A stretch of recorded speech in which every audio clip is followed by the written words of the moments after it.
the State Champs studio for another episode of Extra Innings. I'm your host, Elizabeth here with our baseball analyst, Mark Stroia. 80 degrees in April last week. We're getting back to reality a little bit this week in the 40s, but later this week it's supposed to warm up a little bit, but you know we're going to be out there catching all the highlights. So let's jump right into our first game from last week. West Bloomfield at Rochester Adams. Adams got the win 6-2. They jumped out early and they never looked back. Yeah, we're going to start with number 12 ranked Rochester Adams defeating number 8th ranked West Bloomfield 6-2 last Thursday. Adams jumped out to a 2-0 lead in the second when Tate Pico led off with a double and scored on a bases loaded fielder's choice by Jake Shakir. Then West Bloomfield began to get to starting pitcher Parker Pico with one out double by Steve Fountain in the top of the fourth inning. Logan Pico drove him in with a single, then came around to score in a wild pitch, tying the game at 2 apiece. Adams answered in the bottom of the fourth by scoring 4 runs to make it 2-2. Then the lights went out on the Lakers when Adams brought in John Kuhn to the hill, retired 9 straight Lakers batters to secure the win.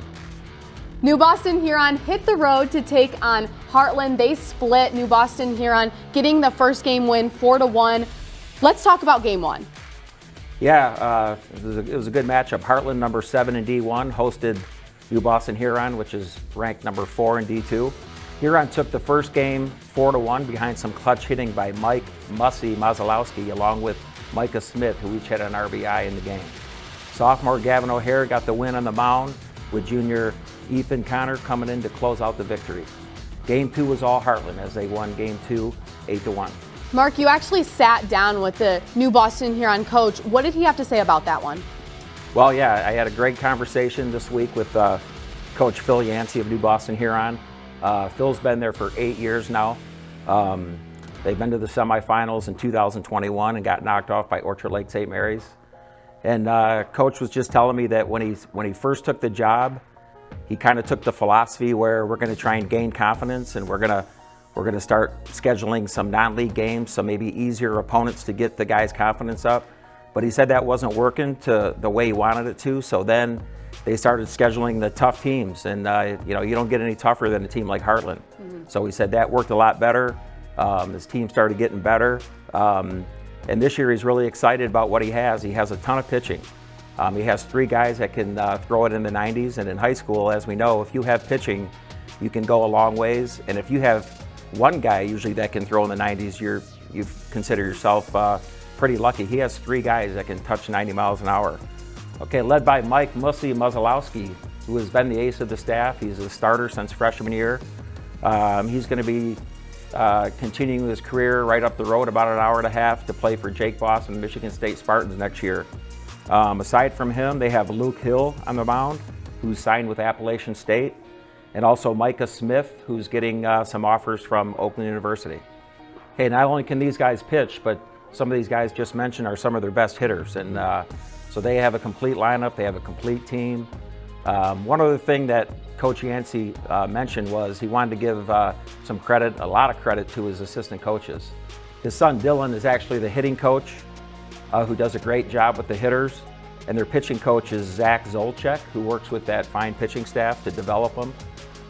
Both those players played college ball, so the players really respect them, and he said they would not be where they are today as far as the program if it wasn't for those two. So, look out for New Boston Huron this year. One other thing about that game, one of the umpires that was on the game who worked the plate in game 1, his name's Sean Amos. Sean is actually a good friend of mine. And what's really remarkable about Sean is he works a normal job like most of us do, but he umpires 6 days a week. I think last year he had 3 off days and 2 of them got filled because of rainouts. So, I think I talked earlier on the show that to work a plate game, to call balls and strikes, whether it's a high school game or whatever, that's one of the hardest things to do in officiating. Mm-hmm. So to do that day after day, and I get it, some games are singles, but he does have a lot of doubleheaders, but to work a job and to go travel to the game, fight the traffic, work six days a week, and a lot of those games working behind the plate, that's really a tough chore, man. And I know half dozen other guys that do that as well. But I just like to give a shout out to not only Sean, but to those umpires that are out there working hard. We are stretched to the limit in umpiring. Yeah. We have a huge shortage. So guys are opening up their schedule. You know, they're taking time away from their families so that these kids can play.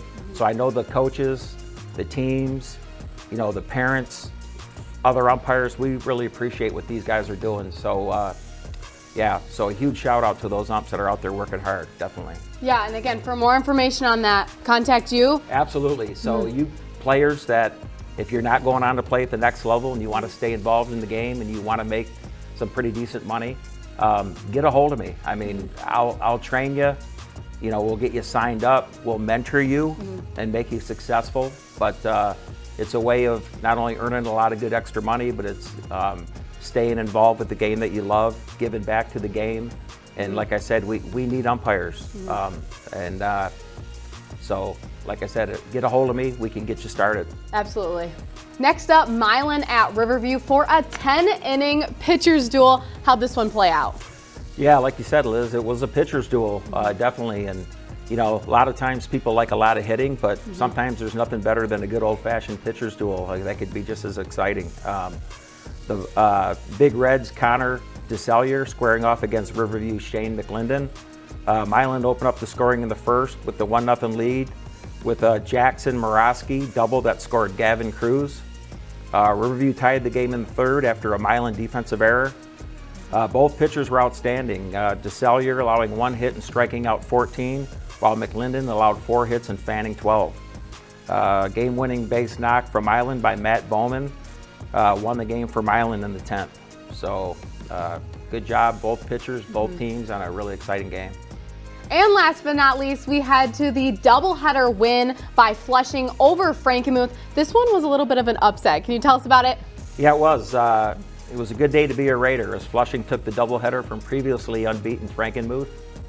The Raiders were 3-1 coming in. Game 1 in the third with the Raiders up 3-1. And then ground ball to shortstop allowed Gavin Corky to score, making the score 4-1 Flushing. In the 4th inning, Frankenmuth starts to heat up on a Flushing overthrow, which allows Dane Reef to score. This one needed extra innings, but in the end, Flushing wins 8-5. Flushing also took game 2, 6-5. We're going to step aside and throw it to Lauren Plant with this week's In the Dugout.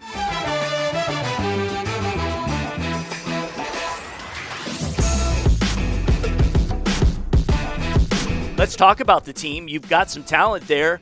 Latest Division III poll has you guys ranked 20th in the division. Would you say you have pretty good depth from a talent perspective? Yeah, I think so. We've been pretty young the last couple of years, so we're not young anymore, which is nice. But I also start 2 freshmen that are very talented as well. So I feel like we have the talent to make a little bit of a run for sure. It just all depends on how things fall. I mean, baseball's a funny game. You know, you're just one bad outing away or one good pitching performance away from being done. That's what I tell the kids all the time. One guy can have a good day and you can have a bad day hitting and you'd be done. So no matter how good you are, but I do like the guys we have. I think we have we're pretty solid at every spot. We have 10 guys who can get on the mound and throw. So which with the pitch count you need because you never know, right. You know, that kind of thing. So I'm really excited about the team and our prospects this year.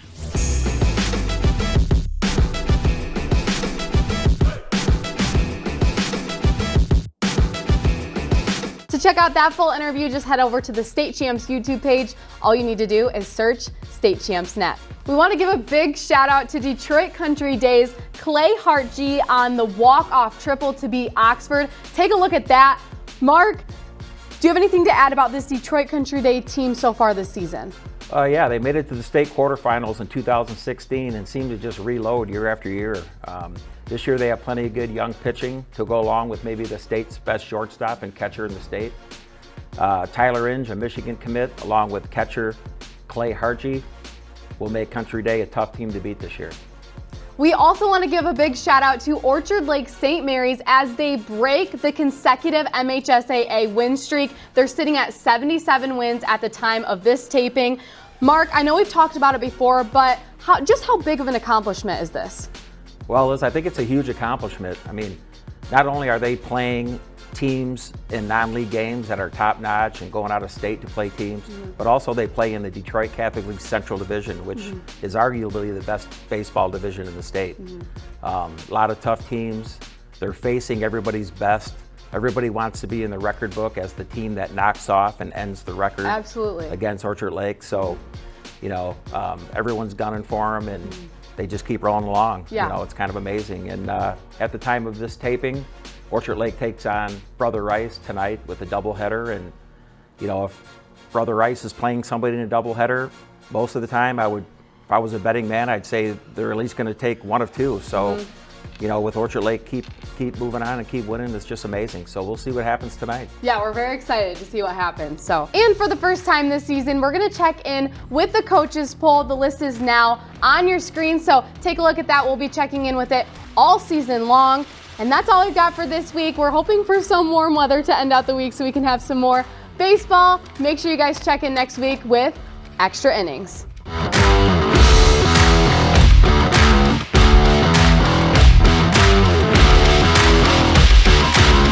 State Champs Extra Innings is presented by Lawrence Technological University.